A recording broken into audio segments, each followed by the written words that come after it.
Magandang umaga po sa bawat isa na naririto sa ating bulwagan. Marahil isang bagay na makikita natin na hindi nawawala ang mga peke, no? Maraming mga peke. Peking pera, peking art, fake account, at hindi na bago ang counterfeit, no? There's nothing new. Maraming mga bagay ang nakikita natin ah, na ka-counterfeit. Maging false identity ay kasama doon sa mga ganong racket makikita natin.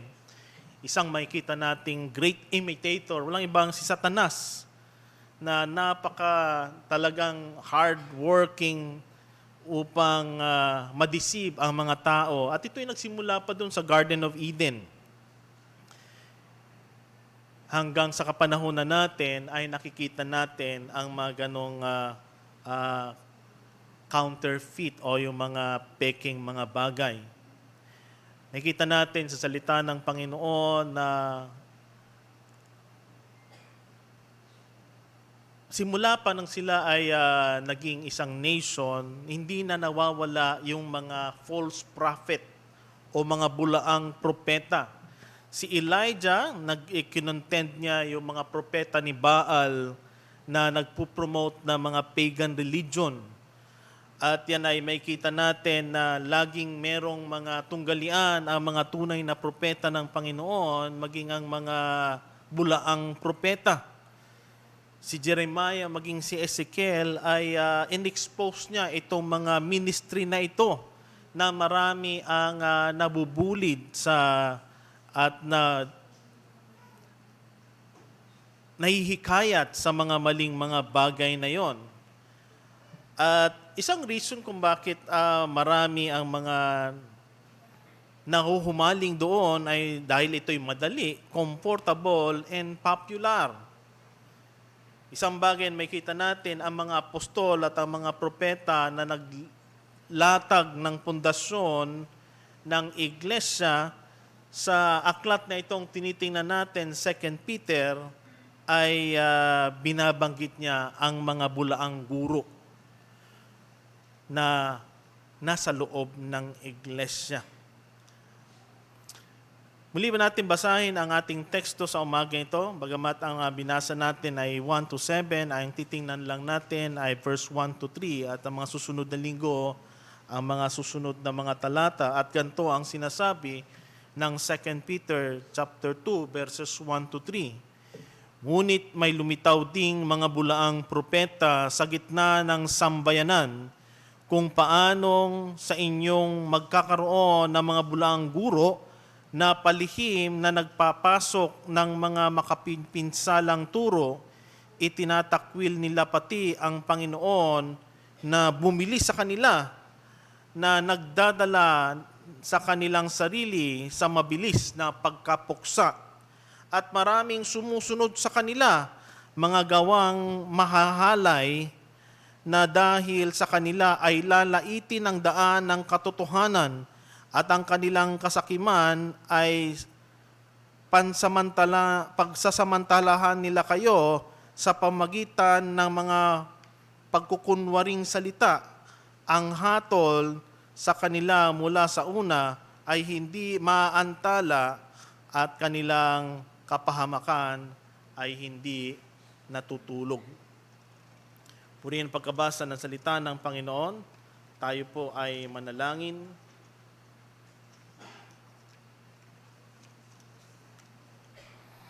Panginoon, kami nagpapasalamat sa umaga ito. Sa muli kami ay sama-samang magbubulay-bulay ng iyong salita.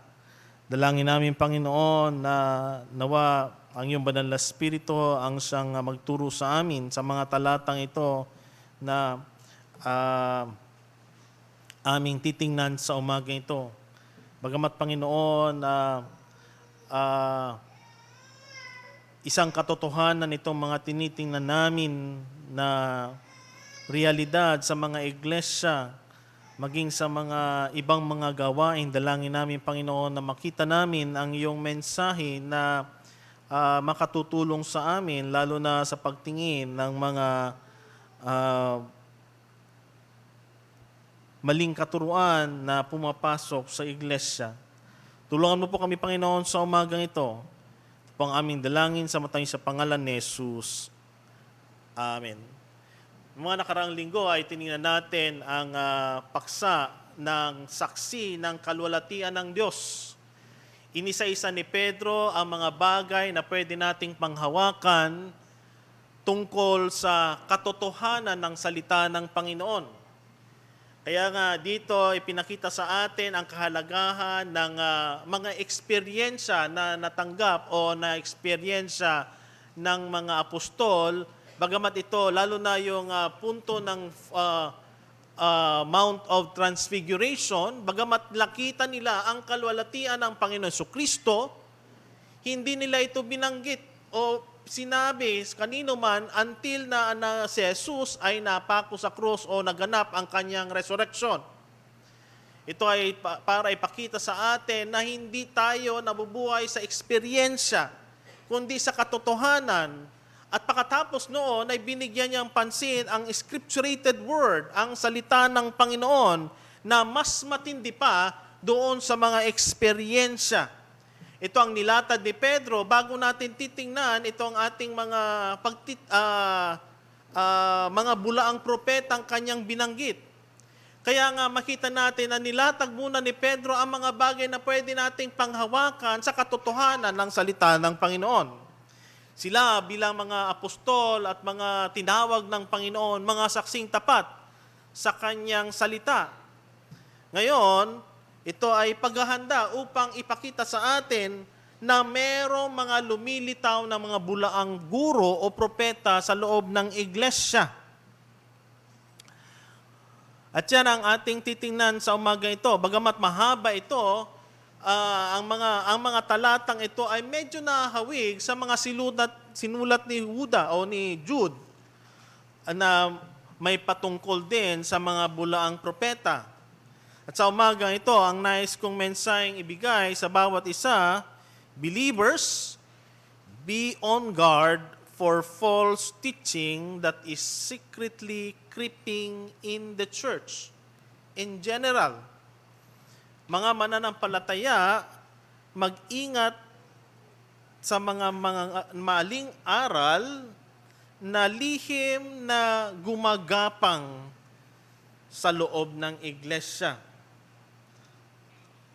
Rahil isa ng bagay na dapat nating tingnan sapagkat ang mga katuruan sa mga panahon ngayon ay hindi mo ma-decipher kaagad-agad kung ito'y mali o tama. At ito'y isang warning ni Pedro sa atin. Ang mga peking guro at propeta na pumapasok sa loob ng iglesia.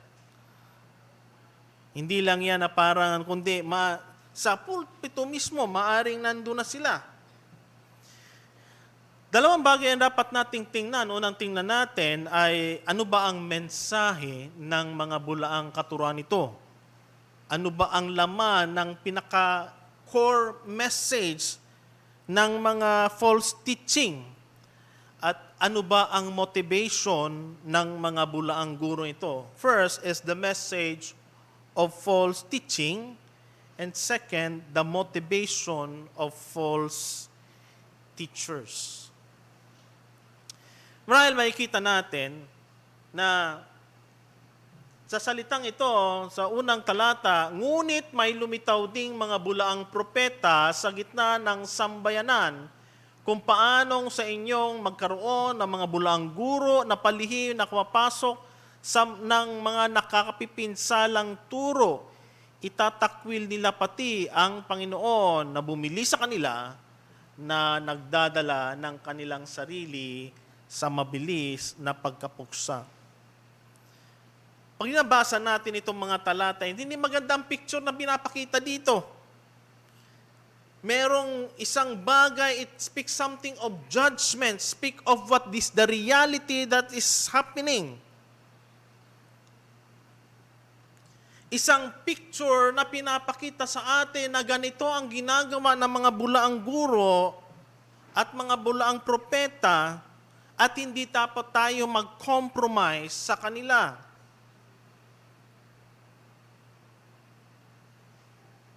Dito, para tayong tinuturuan ni Pedro na parang doktor na ating susuriin itong isang malignant na cancer sa isang pasyente sa loob ng iglesia. Bilang ang iglesia bilang kanyang katawan. Dalawang bagay ang pwede nating tingnan sa kanilang mensahe. Una, ang mensahe ng mga bulaang guro na ito, ang bulaang turo na ito, ay may halong deception.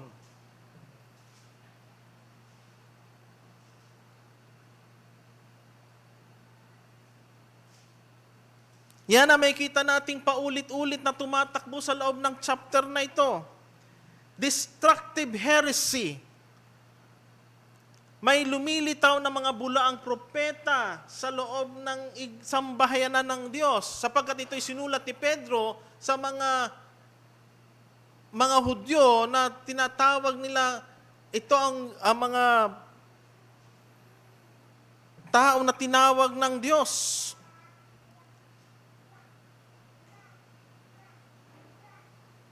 Merong pandaraya na makikita natin na binabanggit. Ano bang ibig sabihin ng mga heresy? Originally, heresy means to make a choice, but then it came like a sect or a party promoting a particular spirit in the church. Anong laman niya? Something about work of the flesh. Na ang gusto niya mangyari ay masira ang iglesia, magkaroon ng faction sa loob ng iglesia, magkaroon ng iba't ibang party sa loob ng iglesia. And when that happen, it will cause division in the church. The false teacher wants you to choose between their doctrine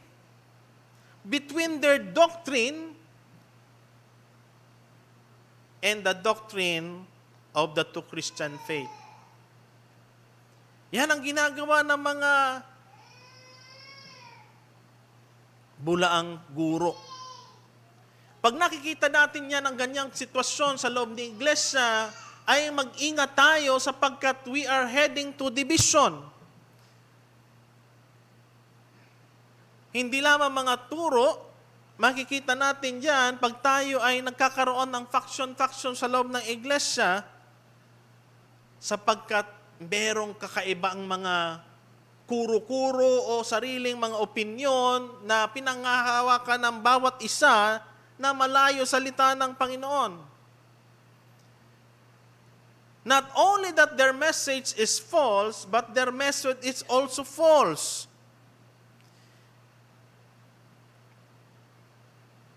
Kaya ito ay dapat nating pag-ingatan. They have the impression that being godly, but inside, they are very dangerous. They are secretly bringing alongside with the real truth.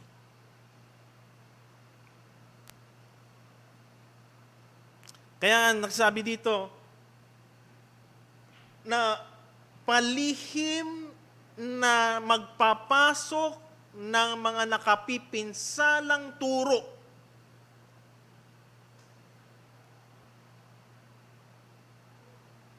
Ano ba mga turo na pwedeng ituro na mga bulaang propetang ito? Isang bagay na makita natin dito, the wrong way of deciding whether the teaching is true or not, one, if we allow the newness or the modernity to determine whether it is right or wrong. Si Dr. Lord yung sinabi niya yan. Pag ang iglesia ay lagi niyang tinatanggap kung anong mga bago sa labas at nakakalimutan ang basic na turo ng salita ng Diyos, it is fatalistic. At yan ang kadalasan may kita natin ngayong 20th century sa loob ng maraming iglesia. Manood ka lang ng YouTube ng mga preaching, ng mga kung sino-sino, makikita mo na minsan ang kanila mga katuruan ay malayo na sa salita ng Panginoon.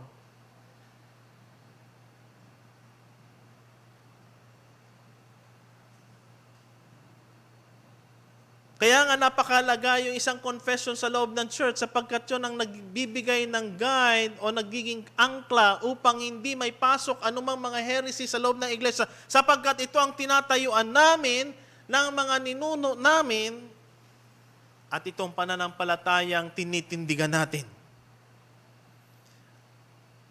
Sapagkat maraming mga katuruan sa labas na pwedeng pumasok sa loob ng iglesia. At maraming mga iglesia na kung ano, what works to them might work to us. What works to na kadalasan mga ginagawa sa Amerika ay yan ang nangyari doon. Lumaki ang iglesia nila dahil ginamit nila itong mga formula na ito. Maybe for a particular time, but not forever. Sapagkat ang mga fad ay meron siyang time. Maaring sa simula ay mag-reach siya ng kanyang peak, pero in the long run, mawawala siya.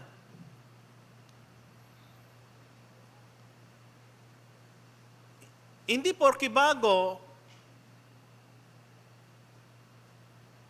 ay gagana.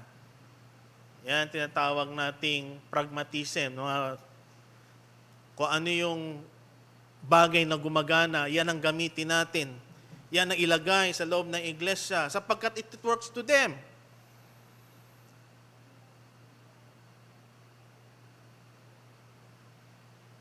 Pero hindi laging ganon.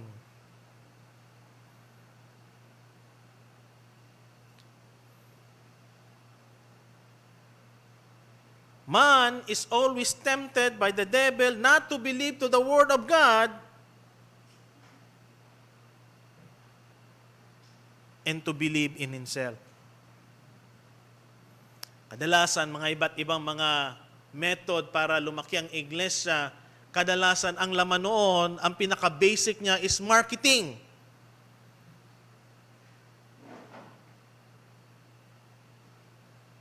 Kung hindi man marketing, it may be psychology.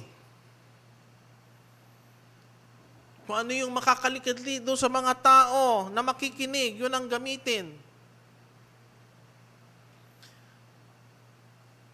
Hindi porke bago, it will work. Pangalawang fallacy makikita natin, the fallacy of always assuming that if the teaching is popular, it must be right. So hindi ibig sabihin na marami, ito'y popular, itong katuruan na ito ay tama.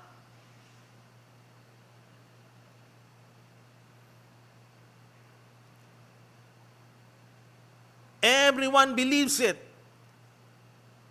No one is no longer believe the Bible. No culture. Educated people believe that kung ano yung tinatanggap ng masa, ay tanggapin ng iglesia.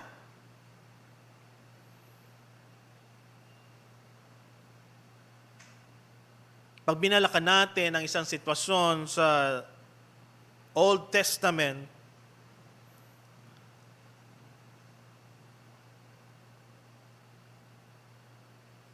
na maraming mga tao ang against sa Diyos. Hindi sila naniniwala man ay padadala ng Panginoon ang baha. 8 tao lang na save because they believe what the Word of God says. Maaring bago sa kanila na si Noah ay nagtatayo ng isang arko sa tuktok ng bundok. Nagsasabi si ano, uulan at tayo ay gugunawin ng Diyos. Maraming tao nagtatawa sa kanya. Saan manggagaling ang ulan? Maring bago sa kanila ang ganong kaisipan. At ang pinaka-popular sa kanila, eat, live, and be merry.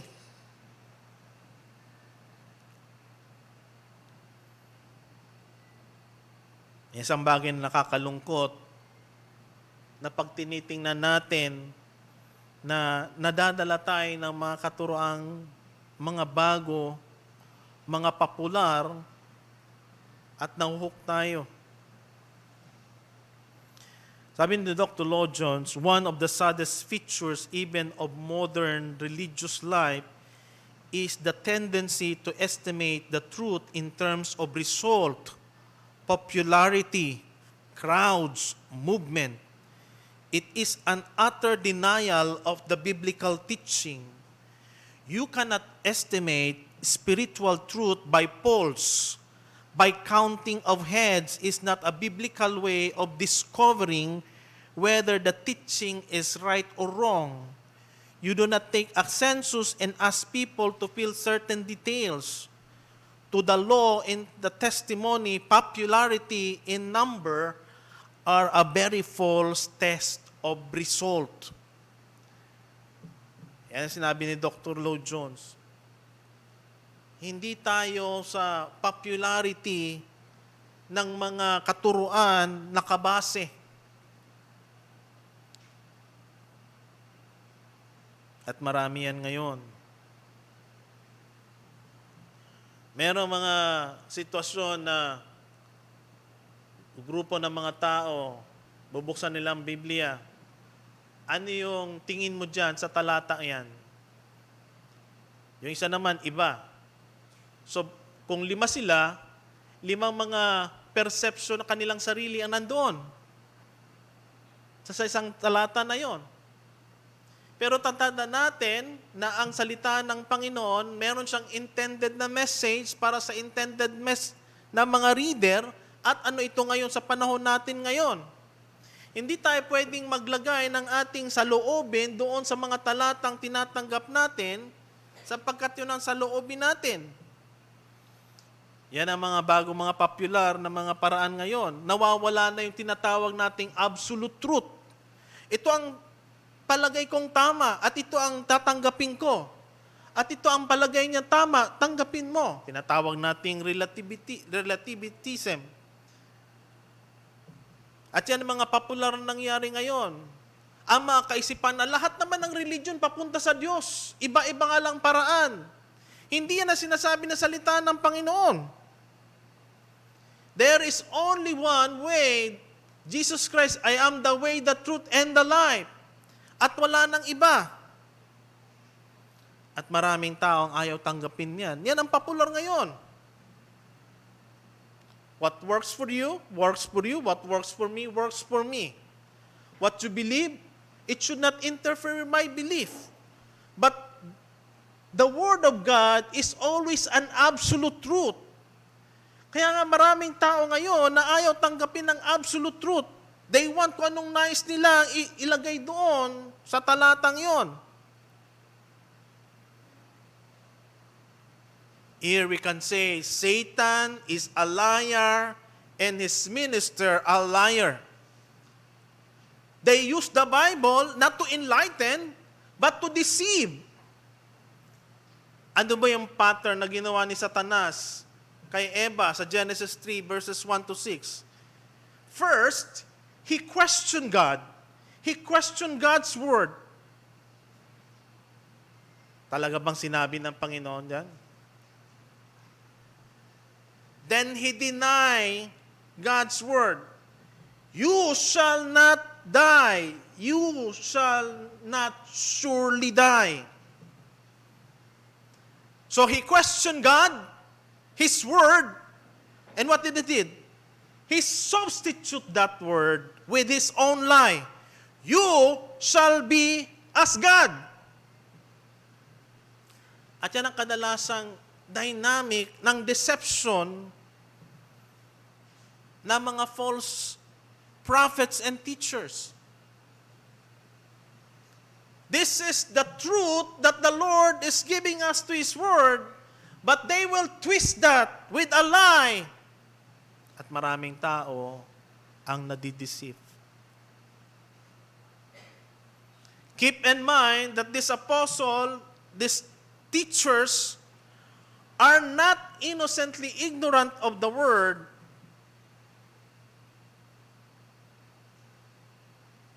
Katulad ni Apollos, they know the truth, but they deliberately reject it.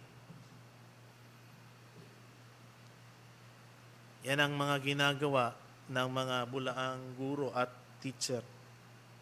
Bulaang propeta at bulaang guro.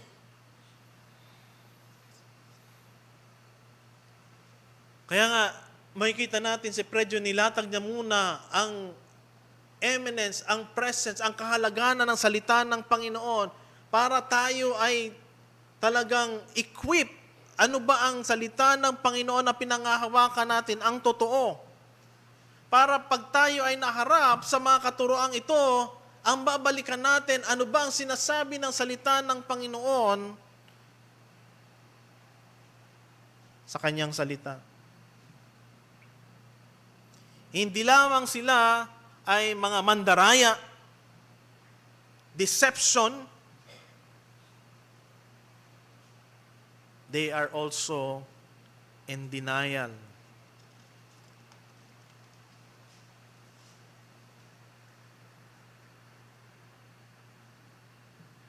Palihim na pumapasok sa mga mapinsalang turo at pangalawa, itinatakwil nila pati ang Panginoon na bumili sa kanila.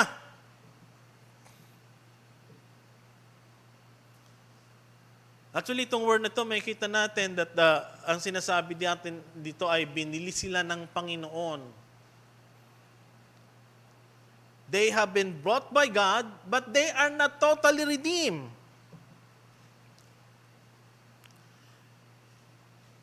Talata ito pinapakita sa atin na maaring maraming mga taong pumapasok sa loob ng iglesia as if parang sila ay totoong mga mananampalataya, pero in reality, they are not true Christians.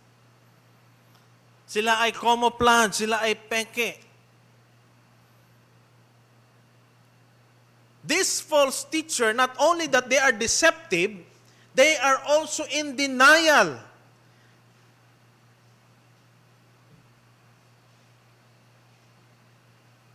They deny the inspiration of the Bible. They deny the sinfulness of man. They deny the sacrificial death of Jesus Christ on the cross. They deny the salvation by faith.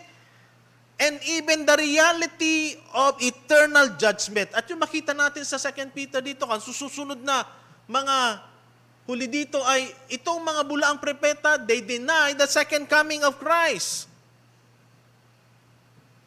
Maring isang katanungan dito sa atin bilang mananampalataya, ano ba ang mga sinasabi ng salita ng Panginoon that you yourself do not believe?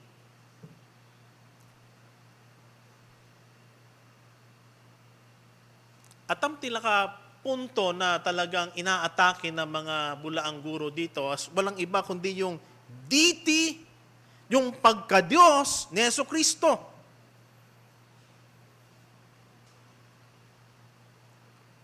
Pag ang isang pananampalataya ay hindi nakasentro sa salita ng Panginoon, sa pagka-Diyos ni Jesucristo, medyo questionable na ang mga grupo na yon. We cannot do away with the deity of Christ because when we deny Christ, we destroy the faith.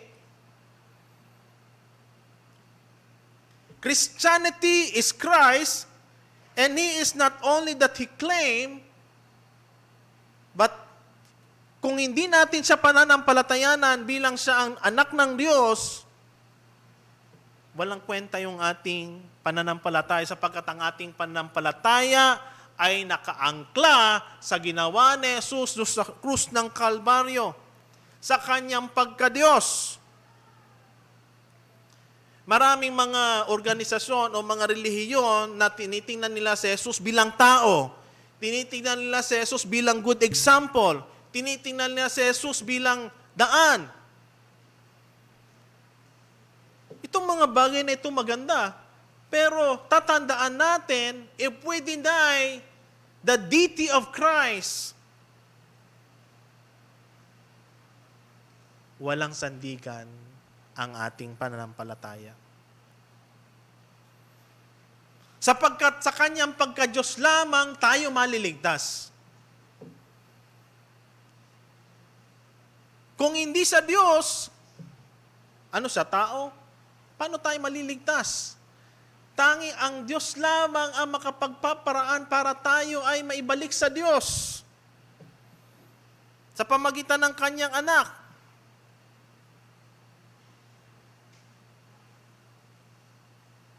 At yun ay isang makita nating fundamental na dapat nating tingnan.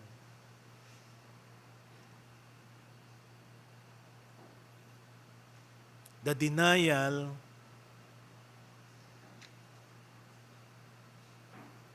of the deity of Christ.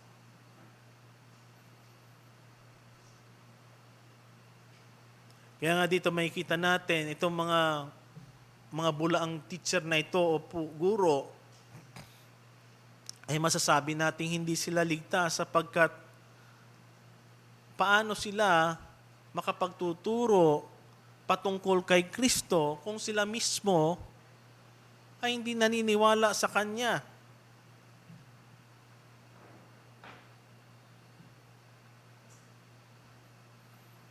Kaya makita natin ang mga mananampalataya ay kinumpara sa mga sheep, pero ang mga bulaang guro ay kinumpara niya sa mga aso at mga baboy, dogs. They are compared to dogs and pigs.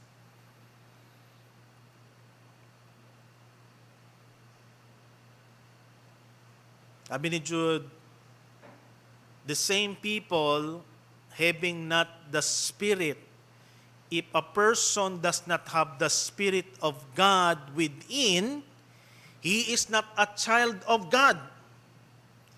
He may pretend to be saved, but even more a member or an official of a church. But when he deny Christ,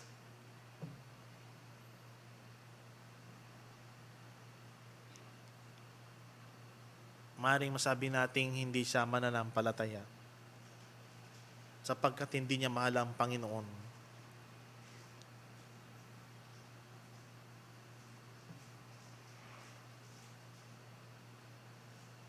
So yan ang dalawa makikita nating laman ng mga mensahe ng mga false teacher na ito. One of deception and one of denial. Maring yan isang bagay na tingnan natin sa ating buhay. May mga bagay tayo na maaring sa salita ng Panginoon hindi natin pinaniniwalaan. Maaring hindi natin masyadong alam. Or the other way around na hindi mo siya pinaniniwalaan sapagkat ayaw mo yung mensahe na sinasabi niya. Hindi mo maaro. Maaring it has something to do with miracles. Sa mga natutunan natin, lalo na ang siyensya at ang pananampalataya ay usually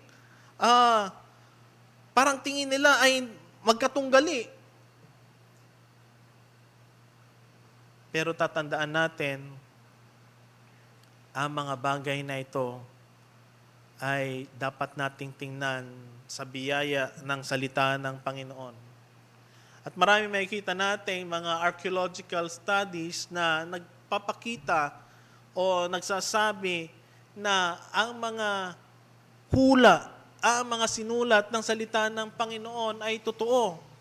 Maaring may makikita tayong mga conflicting mga bagay, pero tatandaan natin na in the future study, magbabago yung ating paningin sapagkat ang Diyos, ang kanyang salita is inerrant, walang kamalian. Yung kanyang mga pangako ay 100%. Hindi siya 99.99, it is 100%. at pwede nating mapagtiwalaan. At ito ang mga bagay na hindi pinananampalatayanan ng mga bulang guro na ito at mga propeta. They deny Christ, His very deity. At yan ay isang karakteristik ng mga bulaang guro at propeta. They have not been called. They are not called. They are false prophet. And this false prophet or teacher is a man who is giving expression to his own theories and ideas.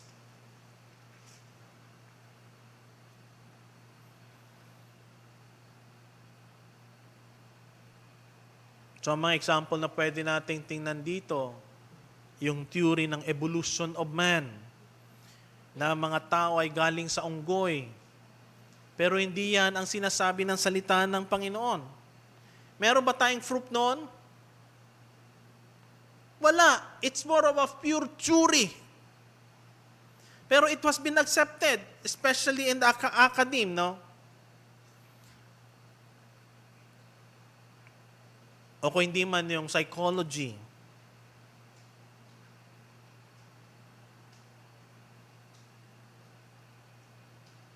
Yan ang mga bagay na makikita natin.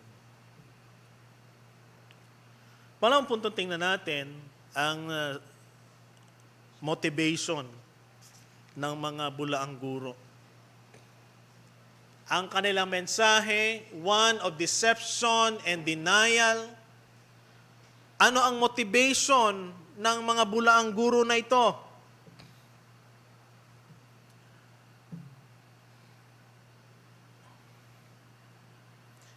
At maraming sumusunod sa kanilang mga gawang mahalay dahil sa kanilang ay lalaitin ang daan ng katotohanan. Ang unang makita nating motivation ng mga false teacher na ito, sensuality. Kahalayan. Kung kaya they're very napakadelikado sa kanila sapagkat ang mga bulaang guro na ito ay dinadala ang mga taong nakikinig sa kanila sa kahalayan. Sabi ni Jude, this false teacher is turning the grace of God to lasciviousness. Sa Jude chapter 4. Ito. Sapagkat may ilang tao nakapasok ng liham at mga iyon ay matagal nang itinalaga sa katulang ito, mga hindi makadiyos, na kanilang pinalitan ng kahalayan ang biyaya ng ating Diyos at itinatwa ang kaisa-isa nilang pinuno at Panginoon na si Jesucristo. Sensuality. Hindi lamang yun, kung ano yung mga bagay na nakatitikil sa mga makikinig, yun ang kanilang binibigay.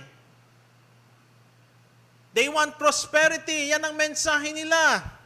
Sapagkat yan ang gusto ng mga tao. Ayaw nila makarinig ng mga mensahe ng suffering. Ayaw nila makarinig ng mga mensahe na ang Diyos ay naghirap, na tayo ang persevere. They always like to hear what they want yung kanilang buhay na marinig. One of prosperity, one of joy, one of blessing. But the life of Christian includes both. It has blessing, it has also suffering. Because Christ is our model. Christ, who have gone through suffering.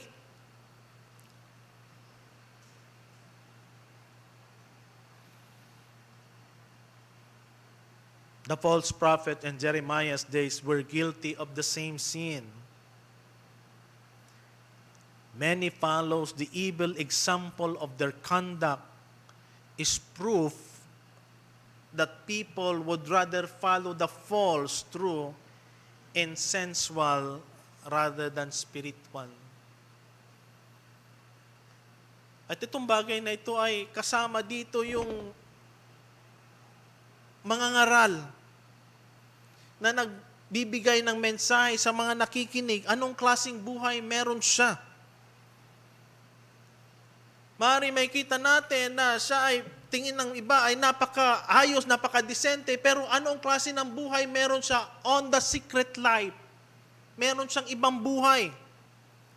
At yun ay nakakatakot sapagkat may impact yun sa mga nakikinig. Kung anong klaseng buhay na nakatayo sa harapan, yan din ang makikita, re-reflect doon sa mga buhay na nakikinig. At yun ay nakakatakot.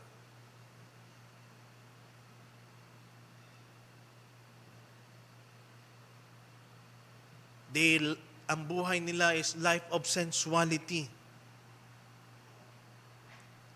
For one thing, they bring disgrace to the name of Christ. The Christian faith gets a bad name because of their filthy lives. Sabi ng Titus 1:16, they profess that they know God, but their works, they deny Him, being abominable and disobedient, and unto every word work, reprobate. Kaya nga, yung salita at yung action magkasama yun, hindi pwedeng pag-iwalayin sa isang mananampalataya. Hindi tayo pwedeng nagsasabi ng gantong mga bagay, pero ang buhay natin ay hindi nasasalamin yun.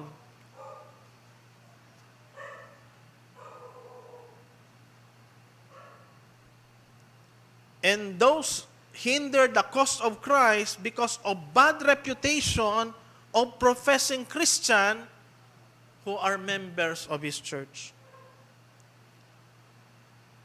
Kaya kung makita natin, ang buhay natin ay hindi nasasalimin ng salita ng Panginoon, ay ito isang bagay na dapat nating ipaniig sa Panginoon.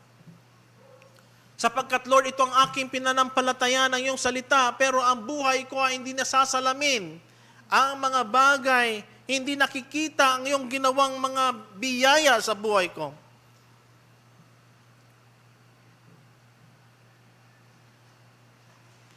Ay isang bagay na makikita natin na kadalasan napaka-ironical, no? Itong mga false minister na ito, kadalasan sila mga successful sa kanilang ministeryo. At sasabihin natin, paano masasabing mula ang propeta yan? Ang dami mga follower niya. Ano ba sinasabi ng salita ng Panginoon? Marami ang mabubulit sa kanilang maling turo. At yun ang pakailangan nating pag-ingatan.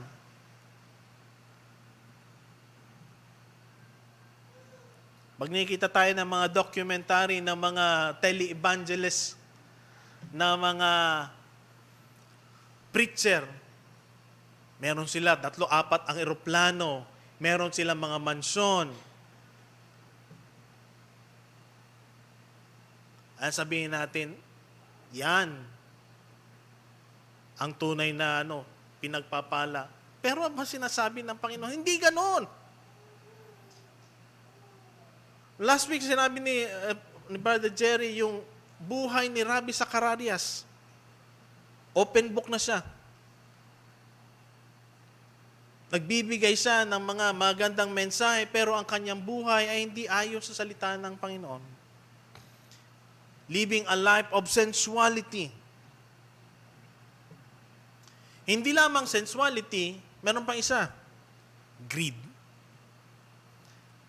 Verse 3, at sa kanilang kasakiman ay pagsasamantalahan nila kayo sa pamagitan ng mga pagkunwaring salita. Ang hatol sa kanila mula nung una ay hindi maantala at ang kanilang mga kapahamakan ay hindi matutulog. Nakakatakot, di ba? Ang sinasabi lang sa atin dito na ang Diyos hindi natutulog. Maaring malaki, maliit ang mga grupo ng iglesia na kinabibilangan natin, pag ang Diyos ang isang may hawak na iglesia na He will preserve the church. Tatanggalin yung mga bagay na yon na mga hihinder, parang ang gawain na yun magpatuloy. Sapagkat ang Diyos ay hindi natutulog para ayusin niya. Tatandaan natin, the judgment of God comes first to His church. Sa kanyang mga pinili. Anong reason? Para tayo ay manatiling lumakad na may kabanalan. Yun ang nais ng Diyos.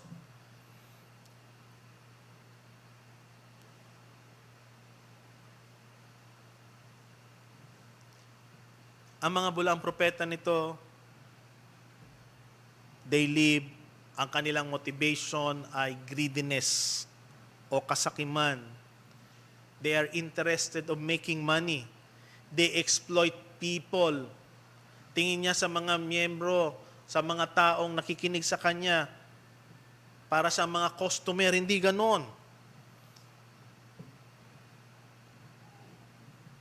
A clock of covetousness. Tatandaan natin ang ating Panginoong Kristo, hiliba sa poor man. Maging yung mga apostol. Why? Because they give themselves to the ministry. Ito maraming mga false prophet, mga mayayaman. Hindi ko ibig sabihin na masama ang mayaman, as long as ito ay ginagamit sa ministry, pero kadalasan, ano ang attitude? To make money. Kaya nga si Micah sa chapter 3 verse 11, her leaders pronounced judgment for a bribe, her priests instruct for a price, and her prophet divine for money. Ito ang description ni Micah. Sa kapanahunan na yon.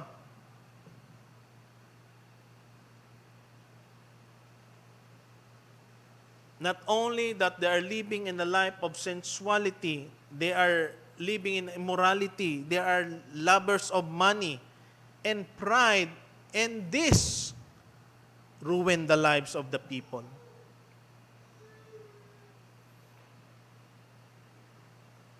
Ang kadalasang ginagawa ng mga gantong mga bulaang guro na ito ay binibuild up yung mga ego ng mga nakikinig. Hindi sa kanila binabanggit yung kasalanan. Ang sinasabi nila puro magaganda. They want to tickle their ear. They flatter the sinner.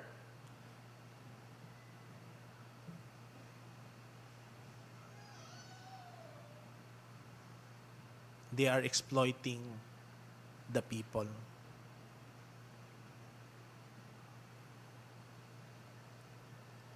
Kaya nga itong mga tinitingnan natin, medyo kung makikita natin itong mga talatang na kailangan nating titingnan.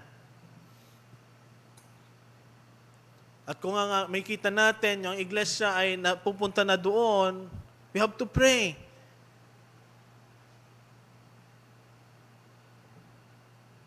You have to tell. The true minister of Jesus Christ has nothing to hide. His life and his ministry is an open book. He preaches the truth in love, and he does not twist the scripture to support his own selfish idea. He does not flatter the rich or minister only to those who has money. 2 Corinthians chapter 4 verse 2, itong dinescribe ni Paul kung ano ang tunay na ministro, ang mangangaral ng Diyos. But we have renounced the hidden things of dishonesty, not walking in craftiness, nor handling the word of God deceitfully, but by manifestation of the truth, commending ourselves to every man's conscience in the sight of God.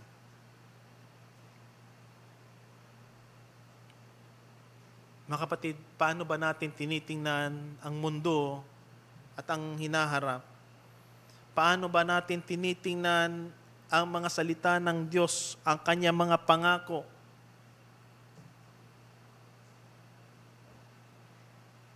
Can we honestly say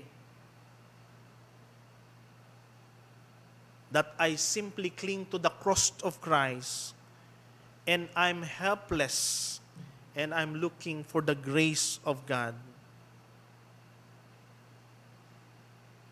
Namumuhay ba tayo with a deepening with the holiness of God?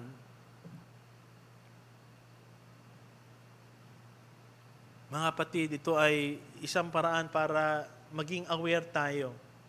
Be on guard na maraming mga katuruan na pumapasok sa iglesia na malayo na sa salita ng Panginoon. Ang mga balaang guro ay nandyan para sa kanyang deception at sa kanyang denial. Makapinsalang turo na mga bulaang propeta. At ang mga bagay na dapat nating tingnan ng kanilang buhay, one of sensuality, kahalayan, and the other one is greed, kasakiman. Nawa sa araw na ito ay, ang mga bagay na ito ay tingnan natin. Maging aware tayo kung ang isang iglesia, they are heading to its perdition. Manalangin tayo. Panginoon, kami naninikluhod sa iyong awa at biyaya. Alam namin, Panginoon, na may mga pagkakataon na maaring kinokopya na namin ang katuruan ng mundo. Pamamaraan ng psychology, pamamaraan ng self-preservation, pamamaraan ng marketing.